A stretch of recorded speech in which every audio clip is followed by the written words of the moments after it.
Hey everybody! Today we're going to review a book called The Artist Way.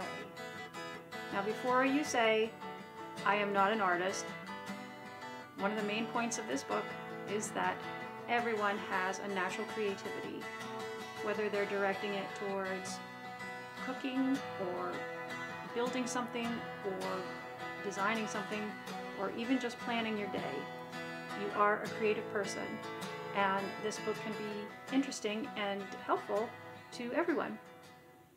You might say that this book is a little bit of a course book or a textbook.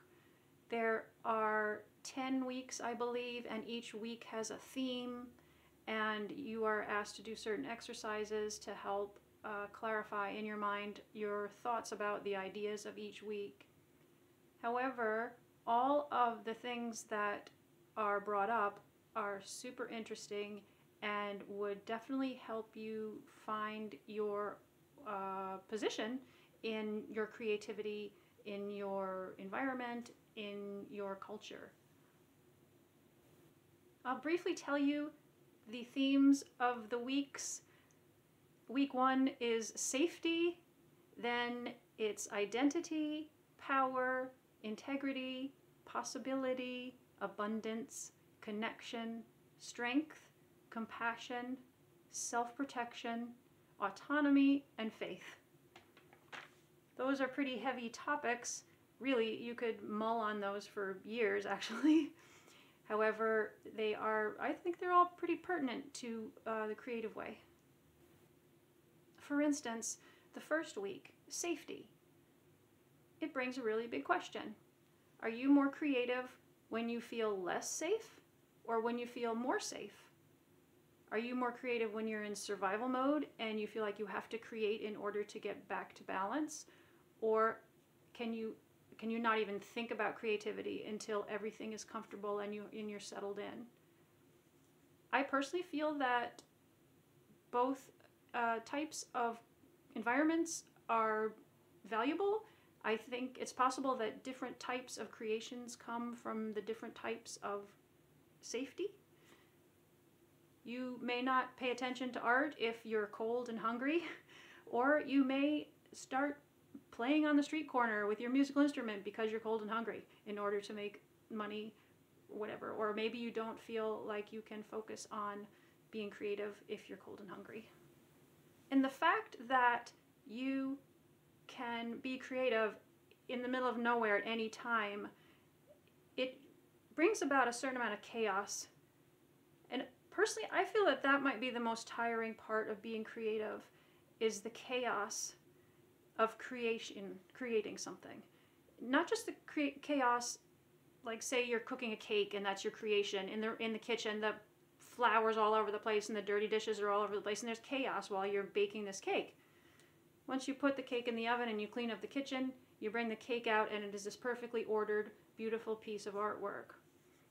However, the chaos can be tiring, especially if you're consistently creating, and it's not, I mean, that's a very simplified form, the cake example, but the chaos can be in your life. It can be that you don't attend to certain things that you need to because you're in this artistic process. And then when you're done with the artwork, you look around and say, oh my gosh, my house is a mess, or I forgot to pay this bill, or whatever. You get sucked into it. So I think that that's an interesting part of artistry. You do have to have chaos. You have to have a little bit of destruction, I guess, in order to create. This book was written in 1992. I think that is something worth looking at because in the 90s, the pace was a little slower.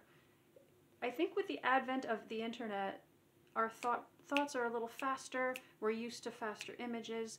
We're used to articles, news articles that are short, that sometimes are even in list form.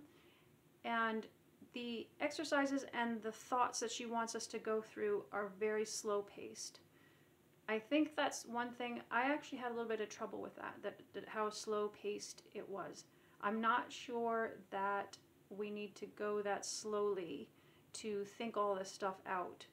I think that there's opportunities during the day for us to think about things. Maybe you're making dinner or brushing your teeth. Some people think about things while they're driving. But I think that that could also be a good way to sort things out in your mind if you really can't sit down and write the 3 pages every day, or you don't want to write the 3 pages every day. The author talks about the importance of your network and your environment, that it should be supportive of creativity and art. I can say from personal experience that is really true. For instance, I grew up in a family that was creative. We had museums nearby. We had plenty of crayons and paper and stuff to draw on, or opportunities if we were just going to create something in the sand, anything. I have been in situations where when you start to talk about being creative or you start to talk about art, it's like a wall comes down, and you either get kind of laughed at or the subject gets changed. No, you don't talk about that stuff. Another discussion is the fear of failure and self-doubt. And I have to say, I have really never felt that way. I hope it doesn't come across as bragging or self-centered. If I have an idea that I don't like, I don't act on it. If I have an idea that I like, then I'm sure that I like it. And then in terms of failure, there really is no such thing as failure in art. There's no such thing. They say there's no such thing as a mistake in art. There's no such thing as failure. Maybe, I mean, to the extent maybe where you really botched something up, like maybe you put too much paint on something and it's really botched up, yes, okay. But you can take a mistake and change it into something else. I find that you probably are not going to finish up with what you might have intended to start out with, but that's kind of fun. These surprises come up and it turns its own way a little bit. I think that that is really important to remember. There's no reason why you should be afraid or think that you're going to fail at it. Of all the themes of each week, personally, I feel the most important one would be connection. I think that's what it's all about. There's a big discussion about whether an artist should completely do what they want to do, and that's too bad for the audience. They either like it or they don't like it, and whoever likes your work will gravitate towards you. And then there's the kind of artist who's, you should create everything for the audience.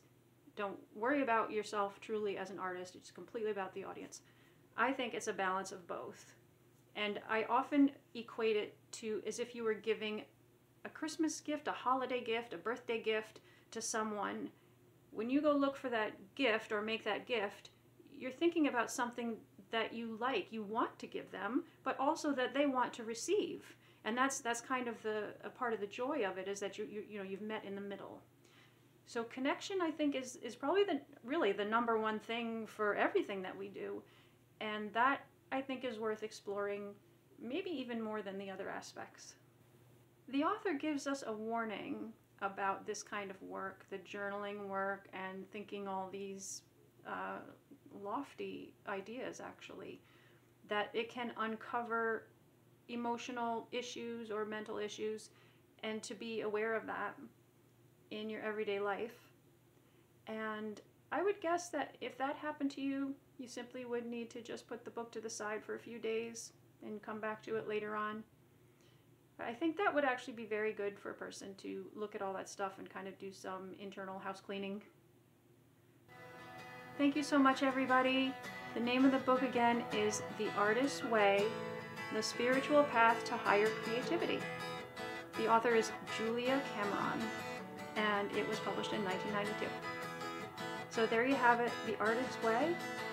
And even if you are not an official artist, a painter, sculptor, writer, musician, you are an artist, you are creative, and this book may help that part of you grow, and you may be pleasantly surprised. Hope you have a great day, and I look forward to you watching more videos.